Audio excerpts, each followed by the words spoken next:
I want to talk about Tom Brady's absence, along with the departure of Gronk, along with Ryan Jensen's training camp injury. I've been assuming loss week one. How are you looking at this matchup with Tampa in week one? Obviously, if Tom Brady can't get back, it's advantage Cowboys, but could he miss enough time that it would impact how he plays? Are we going to get a rusty version of Tom, or at his advanced age, is he rust-proof? What do you say?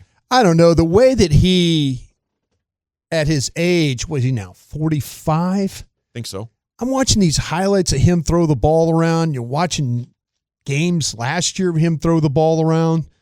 He's amazing. I don't believe there's going to be any rust. I think that this team is tailored in a way to play to his strengths. So I don't see any rust. He's going to miss this game this week, probably be back next week, and then we'll see. He's not going to play any of these games anyway. I don't think. He just needs to practice, and he will. He'll be fine.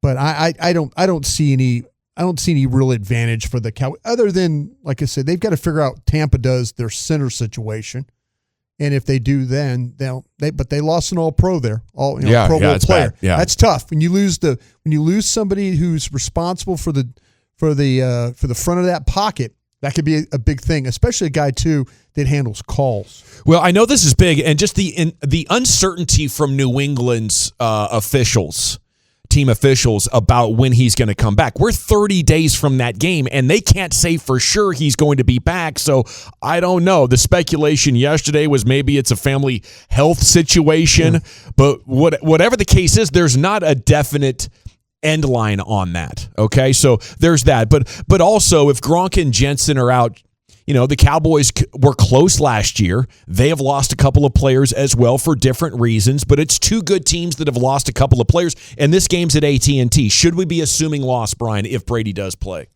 You definitely should be assuming loss. I feel like that the two games that you're about to play to open the season, both at home, I give you a better chance in the Cincinnati game than I do the Tampa game. I look at Vita Vea. I look at Akeem Hicks. I look what they've done with that defense with Devin White. I just feel like that even though Cincinnati's coming off a Super Bowl appearance. Yeah, they probably just got hot. Yeah, I think Tampa's defense is a lot more difficult to deal with. There's Brian Bradys pretty much assuming loss. And, as much as I want to try to be optimistic about it or present a different way of looking at it, I think the long-term trend of the Cowboys losing to good teams, losing to playoff teams, there was a little bit of a reprieve from that in 2016, Dak's rookie year, when they beat a number of really good teams. But since then, they haven't been able to. They haven't been able to get that momentum and get that balance going. I think that they had when Ron Leary and Doug Free was still opening up holes for Ezekiel Elliott and that running game. Speaking of running game, that's one thing that I think could have a huge impact on the season. I don't know if we're going to get a huge barometer on that tomorrow with the backups in there. And I think beyond that, right now, our hope for Cowboys fans that we can reverse the trends is that Dak's a part of the running game. They keep talking running game. Where would you get faith it's going to be productive or efficient?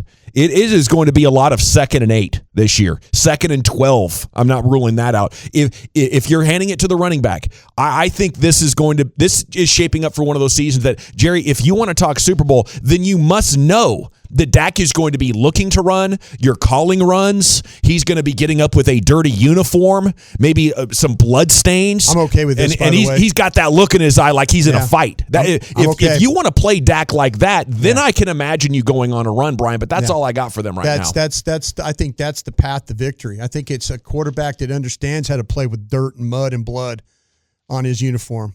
It's like I did the rodeo song there with my guy. But Garth Brooks, yeah. The boots mud, and chaps. Cowboy hats and Spurs and Latigo, I guess is how it all goes.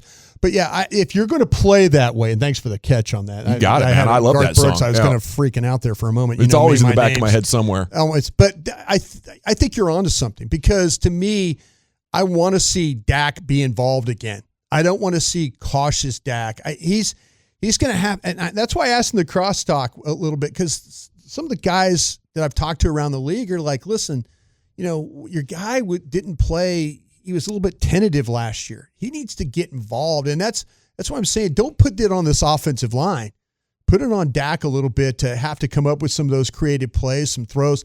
Heck, he looked good throwing the ball yesterday against Denver, moving around, stuff like that. I'm all for that. Yeah. If that means him doing all that, by all means. If that helps him win games, by all means, continue to do that. All righty, it is the GBag Nation coming up at 6 o'clock. This is right in line with this conversation we're having. It's the quarterback betrayal index. Which quarterbacks have been done the dirtiest by their defense and special teams since 2012? Who has been let down? And where does Dak, fit into that whole deal? That's coming up at 6 o'clock here in the GBag Nation. Getting some really good text messages. Guys, what Bradys just said is very important. The only thing I can remember Brady struggling with his entire career is pressure in the middle. Bingo. He can handle edge pressure by stepping up, but not in the middle. Get his eye level down. And that's the key for Tom Brady. You look at him. When you watch Tom Brady struggle, there's usually grass stains on his back, and it's usually the eye level down, and it comes to the middle of the pocket. That's how you attack Tom Brady. You make him not focus on downfield and see the breaks and the cuts and let him read, but you make him look at the rush a little bit, because the texter's right. Stuff off the edge, these quarterbacks are pretty good at handling. It's things right in their face that gives them the most trouble. And Tom Brady's no different. So if Osa and Gallimore aren't getting home and Tristan Hill's not doing it, you got a little bit of pressure on the outside. Are you sending Parsons through the A-gap? Are you selling out to get Brady's eyes down? I'm trying my best to get his attention not to see what's going on down the field. Whatever means that is, that's my plan. Sounds like you're ready to send the house week one. I'd love to. It might take that. It might take you having to get to Tom Brady well before he don't make him feel comfortable. That's the thing. When Brady feels comfortable, look how Dennis Allen and the Saints have always attacked him and how they've covered on the outside. Dennis Allen, go back and watch those Saints. And trust me, I'm going to go back and watch, because every time Dennis Allen has faced Tom Brady, he's had a pretty damn good plan for how to control that.